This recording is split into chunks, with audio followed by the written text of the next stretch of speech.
ETF index mutual funds నేర్చుకుని stock మార్కెట్లో రాణించాలనుకుంటున్నారా? వెంటనే ఈ నెంబర్కి కాల్ చేయండి. నమస్తే రమ్మగారు. నమస్తే జయ. చందమామ కథ ఏదైనా చెప్తారండి? విచిత్రమైన వ్యాధి కథ చెప్తాం. వ్యాధుల్లో టైటిలే చాలా విచిత్రంగా ఉంది రమ్మగారు. వ్యాధుల్లో విచిత్రాలు ఉండవు. కొన్ని జబ్బులే ట్రికీగా ఉంటాయి. కొంతమంది ట్రికీ బిహేవియర్ తో దాన్ని జబ్బుగా పరిణమింప చేసుకుంటారు. ఈ మధ్య కాలంలో అయితే మరీ ఎక్కువైపోయినాయండి. అసలు అది ఎందుకు వస్తుందో తెలీదు. అది జెంటికల్ గా వస్తుందా లేకపోతే మన అలవాట్ల వల్ల వస్తుందా, ఏ రీజన్ తెలియదండి. విచిత్రమైన జబ్బులు రమ్మగారు. అవును, ఆటో ఇమ్యూన్ డిసీజెస్ అంటారు. ఎందుకు వస్తుంది? పిల్లలు చూస్తాక నున్నగా శుభ్రంగా పళ్ళల్లే ఉంటారు. సడన్ గా వాడికి ఏదో జబ్బు చేస్తుంది. ఎందుకు అలా వచ్చిందో ఎవరికి తెలియదు. ఓహో, డబ్బులు ఖర్చు అయిపోతాయి, పిల్లలేమో వెళ్ళిపోతారు, అమ్మ నాన్నలకి పాపం. అవునండి, లోకాన్ని మిగిల్చి వెళ్ళిపోవటమే. అబ్బో, పెద్దవాళ్ళకు కూడా అలాగే వస్తున్నాయి క్యాన్సర్. పేర్లు చెప్పకో, ఆ పేరు ఎత్తుకోకూడదు. అసలు భయం వేస్తోంది. ప్రతి పక్కింట్లోనూ ఉంది. అవునండి. ఈ విచిత్రమైన వ్యాధి ఇంకా విచిత్రమైంది. ఒక ఊళ్ళో, పల్లెటూరులో ఓ సాయమ్మ, రంగన్న భార్యాభర్తలు ఉన్నారు. వీళ్ళు ఏంటంటే కొంచెం పెద్దవాళ్ళు అయిపోయారు, మధ్య వయస్సు దాటారు, పిల్లలు కలగల. వాళ్ళిద్దరే ఉంటుండే వాళ్ళు. ఏదో చిన్న పొన్న వాదనలు మొదలుపెట్టి చిలికి చిలికి గాలివానయ్యి ఆ రంగన్న పెళ్ళాన్ని 4 కొట్టి రుసరుసలాడుతూ బయటికి వెళ్ళిపోయేవాడు. ఎప్పుడూ దెబ్బలు తినేది. మళ్ళీ సాయంత్రం మామూలుగానే ఉంటాడు. ఓకే. ఈ దెబ్బలు తిని తిని తిని ఒక దశలో అనిపించిందంటే ఎప్పుడైనా వీడిని కూడా చిత కొట్టిచ్చేయాలి. ఇటీవల కాలంలో ఈ మాటలు వింటున్నాం. ఒకసారి పోలీస్ స్టేషన్లో పెట్టి ఉతికిచ్చేసేయాలి అని భర్తలను ఉతికించాలని భావించే భార్యలు ఇప్పుడు కనపడుతున్నారు బాగా. పాతకాలంలో కూడా ఉండేవాళ్ళు. ఎవరైనా సరే వీడిని తంతే గానీ ఆ తన్నుల నొప్పేంటో వీడికి తెలీదు. ఇంత వయసు వచ్చింది, ఇంకా నేను దెబ్బలు తినాలా అలా అనిపించేది. ఊరికే కొట్లాడుకునేవాళ్ళు. చివరికి అది 4 దెబ్బల్లో పరిణమించి గొడవ సద్దుమణుగుతూ ఉండేది. ఒకనాడు ఇలాగే ఏదో భార్యాభర్త మాట్లాడుకుని ఆయన పెళ్ళాన్ని కవ్వించి 4 పిడిగుద్దులు గుద్ది అడవికి కట్టెలు కొట్టుకురావడానికి వెళ్ళిపోయాడు. ఆవిడ ఎప్పుడెప్పుడు అని చూస్తున్న అవకాశం ఆ రోజు వెతుక్కుంటూ వచ్చిందనమాట. ఏమైంది? అటాగా రంగన్న అటు వెళ్ళిపోయాక ఒక అరగంట గంట తర్వాత ఈవిడేదో మెల్లిగా లేచి ఇంట్లో పని చేసుకుంటుంటే ఆ జమీందార్ గారి పని వాళ్ళు ఒక 4 వచ్చారు. మంచి ఆజాన్ బాహులు, పాలేళ్ళు జమీందార్ గారి దగ్గర ఇంట్లో ఉన్నారు. వీళ్ళ వాకిలు ఎలా ఉందంటే వీళ్ళ ఊళ్ళోకి ఎంటర్ అవుతూ ఉండగా ఉన్న మొదటి గుమ్మాలలో వీళ్ళదొకటి. వాళ్ళు ఊళ్ళోకి వచ్చి మిగిలిన గుమ్మాలు కాస్త గడియలు పెట్టున్నాయి బయట వైపు. పొలం పనులకు వెళ్ళిపోయి, ఇక్కడ పొలం పనులు లేవు వీళ్ళకి. ఆయన కొట్టలు కొట్టడానికి వెళ్ళాడు, ఈవిడ ఇంట్లోనే ఉంది. గుమ్మం జారేస్తుంది. దాంతో తలుపు కొట్టారు. కొట్టి ఈ ఊళ్ళో ఎవరైనా చిట్కా వైద్యులు ఉన్నారా అని అడగడానికి వచ్చారు. ఏమిటంటే జమీందార్ గారి అమ్మాయికి ఏదో విచిత్రమైన వ్యాధి వచ్చింది. ఆ వ్యాధికి గుణం కనపట్టాల ఎంతమంది వైద్యులు వచ్చినా. అందుకని ఏదైనా చిట్కా వైద్యం ఫలిస్తుందని ప్రతి ఊరికి 4 సైనికులను చొప్పున పంపారు. ఒక 4 ఆజాను బాహువులు, మంచి పుస్తీలు గిస్తీలు, ప్రమాణంగా మీసాలు, వాళ్ళు దుడ్డు కర్రలు, మనుషులు జమాజట్టిల్లాగా ఉన్న వాళ్ళని చూసేసరికల్లా ఈవిడికి ఉత్సాహం వచ్చింది. లేకేం బాబు, చక్కగా వెతుక్కుంటూ మా ఇంటికి వచ్చారు. మా ఆయనే బ్రహ్మాండ వైద్యుడు, మామూలు వైద్యుడు కాదు, ఘనాపాటి అనుకోండి. అసలు మొన్న మీరు నమ్మరు, మా పూజారి గవరయ్య గారి అబ్బాయి గుడిగోపురం నుంచి పడ్డాడు, కాలు మెలికబడిపోయి బిడ్డ నేల గరుచుకుపోయాడు. మా ఆయన ఏదో ఇంత తైలం ఎక్కడి నుంచి తెచ్చాడో పట్టించి రుద్దితే పిల్లాడు చూస్తూ ఉండగా కోతి పిల్లలే ఒక్క ఎగిరి లంఘించి ఎక్కేశాడు గోపురానికి మళ్ళీను. అట్లాంటి వాడు. అసలు చిట్కా వైద్యం అంటే మా ఆయన తర్వాతే ఇంకెవరైనా వీళ్ళ దగ్గర దొరికించడానికి చేసిందనమాట. వాళ్ళు ఏమన్నారు, ఏడమ్మా ఎక్కడున్నాడు అనేసరికల్లా కట్టెలు కొట్టుకు రావడానికి వెళ్ళాడు బాబు అని అన్నాక నాలికి కొరుక్కుంది. వైద్యుడు అని చెప్తూ ఏమని చెప్పాలి, మందులు మూలికలకు అని చెప్పాలి. చెప్పేసింది కదా.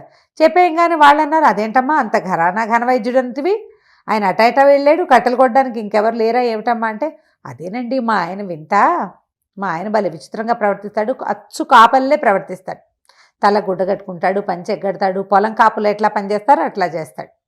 అసలు ఒక్కొక్కళ్ళకైతే మాటామంతి లేకుండా వెళ్ళిపోతాడు. ఆయన కొంచెం కోపిష్టివాడు కదా, ఎవరైనా కనపడితే మొహం మార్చుకుంటాడు, కోపిష్టివాడిగా ఉంటాడు. దానికి తోడేమో ఈ మందులు మాకులు ఇవ్వకుండా కూడా వెళ్ళిపోతుంటాడు. వైద్యం చేయించుకున్న వాళ్ళతో కూడా మాట్లాడు. ఇవాళ రేపు పెద్ద వయసు వచ్చేసరికల్లా అట్లాంటి లక్షణం వచ్చింది, కానీ వైద్యం మాత్రం ప్రచండంగా అఖండంగా చేస్తాడని బాగా ఎక్కించింది. వీళ్ళు అన్నారు, సరేలేమో ఏ పక్కకి వెళ్ళాడు చెప్పు, మేము పోయి వెతుక్కొస్తాం. మనిషి ఎంతవాడు ఏంటంటే 50 దాటిన వాడు, ఓ ఇట్టా అట్టా ఉంటాడని, ఓ పంచె కట్టుకుని ఉంటాడు, కట్టెలు కొడుతుంటాడు, వెళ్ళంట. వీళ్ళేమో ఆయన వెతుక్కుంటూ పోయారు. వెతుక్కుంటూ పోతే ఈయన పొద్దున మంచి ఉద్రేకంలో ఈవిని కొట్టాడు కదా, ఆ స్పీడులో బోల్డ్ అని వల్లమాలనన్ని కట్టెలు కొట్టేశాడు. ఓహో. అవి కర్రతో ఒక తాడుతోటి మూడేయటానికి ప్రయత్నం చేస్తుండగా ఈ నలుగురు ఆజానుబాహులుగా ఉన్న పని వాళ్ళు చేరారు. అయ్యా మీరేనండి రంగన్న గారు, ఫలానా సాయమ్మ గారి మొగుడు, ఫలానా ఇంటి వాళ్ళు మీరేనా అన్నారు. నేను అవునో కాదో చెప్పాలంటే ముందు మీకు ఏం పని మీద వచ్చారో మీరు చెప్పండి అంటే, మీ దగ్గర వైద్యం చేయించుకోవడానికి వచ్చామండి అన్నాడు. వైద్యుడిని అయితే నేను కాదు, సాయమ్మ మొగుడిని అయితే నేనేనన్నాడు. అనేసరికల్లా ఆవిడ ముందే ఇచ్చిందిగా హింటు, నేను వైద్యుడిని కానంటాడని. వైద్యం చేయనంటాడు కానీ చేస్తాడు అని. బాబు అట్లా కాదండి, జమీందార్ గారు అమ్మాయికి చాలా జబ్బు చేసింది, మీరు వచ్చి మీ చిట్కా వైద్యంతో పిల్లని రక్షించాలి, జమీందార్ గారు చాలా కష్టపడుతున్నాడు, బోళ్ళంత డబ్బిస్తారు, ఎంతమందో వైద్యులను చూసాం, పిల్లకి గుణం కనపడలేదు అనేసరికల్లా ఈయన ఏమనుకున్నాడు, సరే ఫోన్లే అదేంటో వెళ్ళి చూసొస్తే సరిపోతుంది కదా, ఏమైతే అదైందని మరి మోపు ఎత్తుకోండి అంటే వాళ్ళు నలుగురు చిన్న చిన్న మోపులు చేసి తలా ఒక మోపు ఎత్తుకొచ్చారు. 4 మోపులు ఇంటి దగ్గర పారేసి ఆ నలుగురు పెద్ద మనుషులతో కలిసి ఈ సాయి రంగన్న గారు పోయాడు. వెళ్ళేసరికల్లా జమీందార్ గారు చేతులు నలుపుకుంటూ తిరుగుతున్నాడు అటు ఇటు. మా పిల్లకి అస్సలు బాగలేదు, మాట పడిపోయింది ఉన్నట్టుంది, ఎంత వైద్యం చేసినా మాటే రాలా, పిల్లకి మిడిగుడ్లు పడ్డాయి, అట్లా చూస్తూ ఉంటుంది, నోటి నుంచి మాట రావట్లేదు, మీరే ఏదైనా చెయ్యాలన్నాడు. ఈయన ఏం చేశాడు, కాస్త ఆలోచించి శరీర తాలూకు నిర్మాణము, ఆ జబ్బులు, వాటిని గురించి ఒక స్పీచ్ ఇచ్చాడు గంభీరంగా ఇస్తే ఈయన ఆశ్చర్యపోయాడు. చూస్తే మనిషి బాగున్నాడు, 50 ఏళ్ళు దాటాడంటే ఏదో పిచ్చి వేషాలు వేయడు, మంచివాడే అయి ఉంటాడు. కాకపోతే ఈయన ఇచ్చిన స్పీచ్లో కొన్ని తేడాలు ఉన్నాయి.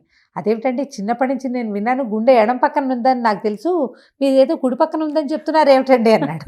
అనగానే ఈయన సర్దుకుని ఏమన్నాడంటే, ఇది వరకు అటే ఉండేదండి, కాలక్రమాన ఈ మనుషులు ఎగురులు దూకుళ్ళు ఎక్కువ ఎడం పక్కకి జరిగిపోయింది, మరి మీ పిల్లని చూపించండి అన్నాడు.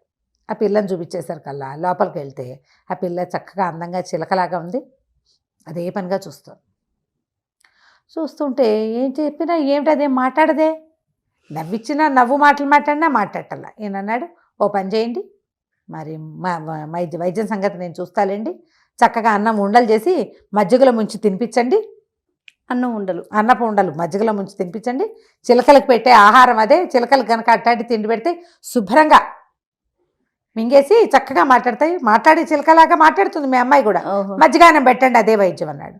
రోజు పెడుతూనే ఉన్నామండి అన్నారు వీళ్ళు. మీరు ఎట్టా పెడుతున్నారు అంటే, ఏముంది అన్నం పిసికేసి మజ్జిగ పోసి పలచగా చేసి పెడుతున్నాం. కాదు, నేనేం చెప్పాను, అన్నం ఉండలు చేసి మజ్జిగలో ముంచి పెట్టమన్నాను, ఇలా పెట్టండి గుణం కనపడుతుంది, వెళ్ళొస్తానన్నాడు. రాజుగారికి ఈయన పర్సనాలిటీ మీద, ఈయన మాట్లాడిన మాట మీద, ఈయన కంటి మీద గురి బాగా కుదిరింది. చాలా సంతోషించి ఓ 1000 వరహాలు చేతిలో పెట్టాడు. మీరు చెప్పినట్టే చేస్తాం, కాస్త అప్పుడప్పుడు వచ్చి అమ్మాయిని చూస్తూ ఉండండి గుణం కనపడేదాకా. ఈయన ఇంటికి వెళ్ళి పెళ్ళానికి చెప్పాడు, వాళ్ళు ధనం ఇస్తామన్నారు, ఏవో 1000 వరహాలు ఇచ్చారు, ఇంకా ఇస్తారట అంటే ఆశ్చర్యపోయింది. ఇదేం వైద్యం, నువ్వేం చెప్పావు అంటే ఏదో చెప్పానన్నాడు. మందేం వేసొచ్చా, మందేం వేయలా, మజ్జిగ అన్నం ఉండలు చేసి మజ్జిగలో ముంచి పెట్టమన్నానంటే నవ్వుకున్నారు ఇద్దరు. ఇంతలో ఏమిదో కుర్రాడు వచ్చి మీరేనా డాక్టర్, మా జమీందార్ గారికి వెళ్ళిన డాక్టరు అన్నాడు.